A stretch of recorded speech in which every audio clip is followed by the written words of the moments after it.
Уже далеко не секрет, что разработчики Counter-Strike 2 — это самые медлительные люди на планете. Все их идеи либо очень поздно доходят до потребителя, или же вовсе приобретают другое значение. Сегодня же мы коснемся новой информации о появлении в общий доступ патруля. При этом придется окунуться по локоть в говно, обсудив Вакнет и ситуацию с читерами в игре. Так что...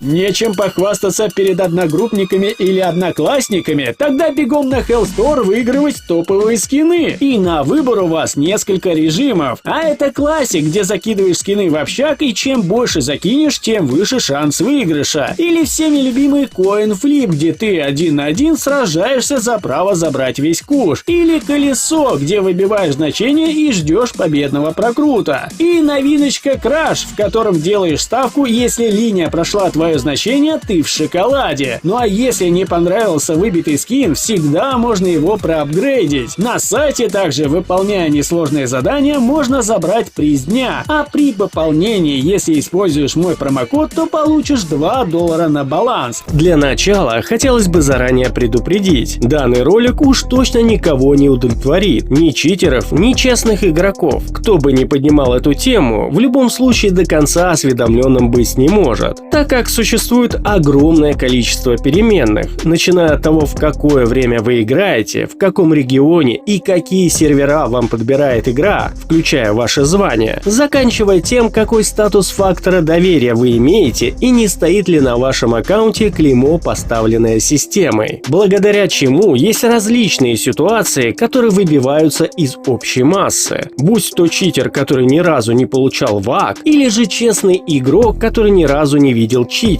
Однако фактом остается то, что игра действительно кишит софтерами. И, к сожалению, борьба с ними — это как бороться с ветряными мельницами. Да, разработчики сделали кое-какие успехи, благодаря чему читеры теперь играют в основном по легиту, то есть особо не палятся, либо только включенная ВХ, или же легкая доводка. Но абсурдность ситуации накалилась настолько, что когда слышишь от тиммейта у противников ВХ, другой отвечает: что ж, ну с этим хоть как-то можно сражаться. И да, оставьте свои сообщения в стиле «да вы просто играть не умеете» для фейсита, потому что вы и представить не можете, насколько они не палятся. Но давайте уже к сути. Как вы могли понять, игре действительно нужен патруль. Он, конечно, не искоренит проблему, но давление хоть какое-то да снимет. Последний раз о нем мы слышали в прошлом году, где разработчики сказали, что включили его для особых, доверенных, ультракрутых партнеров, о которых, разумеется, никто не слышал и никто их не видел. Там же недалеко нам сообщили, что включили и Вакнет 3.0. Что это за зверь-то такой и как это мы пропустили версию 2.0? Но самое забавное, что Вакнет и патруль, по всей видимости, будут в будущем тесно связаны. И да, для тех, кто не в курсе, что такое Вакнет, сейчас будете ловить ха-ха. Но это действительно нейронная сеть, которая отслеживает в режиме реального времени ваши катки. И да, это совершенно не то, чего мы ожидали. Это не искусственный интеллект, который подключается в ваш матч. Это просто тупо своего рода плагин или модуль, называйте как хотите, со стороны сервера, который старается отследить нестандартное поведение в игре и пытается учиться, анализируя все матчи в CS2. И как вы могли догадаться, не всегда удачно. И то это тоже спорно, ведь его предназначение не только в том, чтобы останавливать матч с красивой красной табличкой VAC Live, но и отправлять логи и фиксировать демозаписи с вырезкой по времени. Да-да, именно Вакнет и будет генерировать будущие дела в патруле. И прежде чем я расскажу вам, что хотят намутить с патрулем разработчики, расскажу, каким путем была добыта данная информация. Ну а вы сами решайте, верить или нет. Но на вашем бы месте я все равно давно бы держал эту мысль в уме. Фишка в том, что есть разные способы добыть информацию. Иногда она проскакивает в коде игры или же в файлах обновления, ну а иногда путем прозвона, или же логической цифровой последовательности структуры самой CS2. Взять, к примеру, будущие предметы, которые появятся в игре. Нам заранее известно, какой ID будет у будущего предмета в магазине, так как номер в основном идет по порядку, а найти все их можно через config items games. И путем прозвона можно даже заранее узнать, выпустят ли разработчики новые косметические предметы в ближайшее время. Вот таким вот нехитрым способом, когда работал тот самый веселый баг на возможность заходить в соревновательные матчи со своими кастомными моделями и менять в целом файлы игры, через панораму прозванивались различные функции, которые спалили некоторые подробности. Я не буду вам лукавить и говорить, что так все и будет. Точно могу сказать, что это было в планах у разработчиков. Ну а начнем с того, что разработчики, по всей видимости, хотели вернуть патруль еще в прошлом году, но что-то их остановило. Внедрение нового способа репортов, в котором вы отправляете лишь одну причину, сделано не просто так. Дело в том, что вы отправляете репорт не сотрудникам, а даете, считайте, точную команду вакнету на проверку причины. В основном все по той же накопительной системе. Репортов должно быть несколько, чтобы вакнет зашевелился.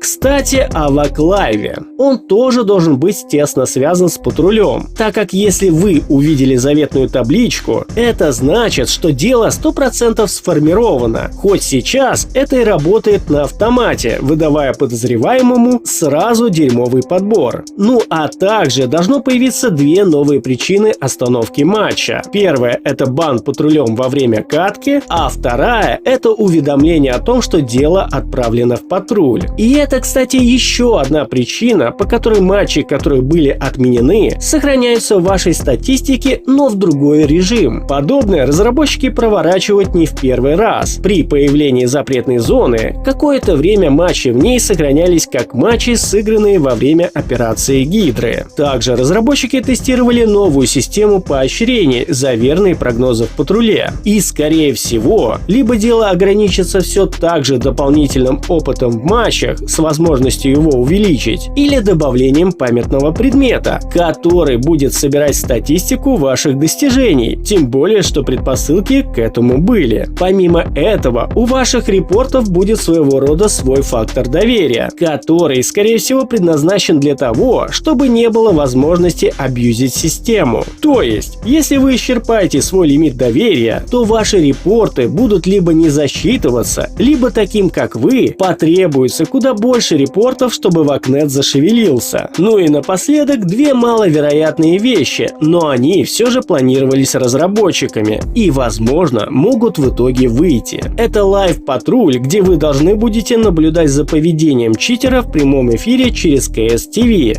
Ну а вторая – это возможность просматривать дела патруля, не запуская саму игру, через новый прикол в Steam. Вот такие вот дела, ребята. Ну а что по итогу выйдет в конечном итоге, узнаем уже на релизе самого патруля. А учитывая то, как накаляется обстановка, скорее всего, он выйдет уже в этом году. Ну а на этом у меня все. Всем огромнейшее спасибо за просмотр. Всем пока и удачи!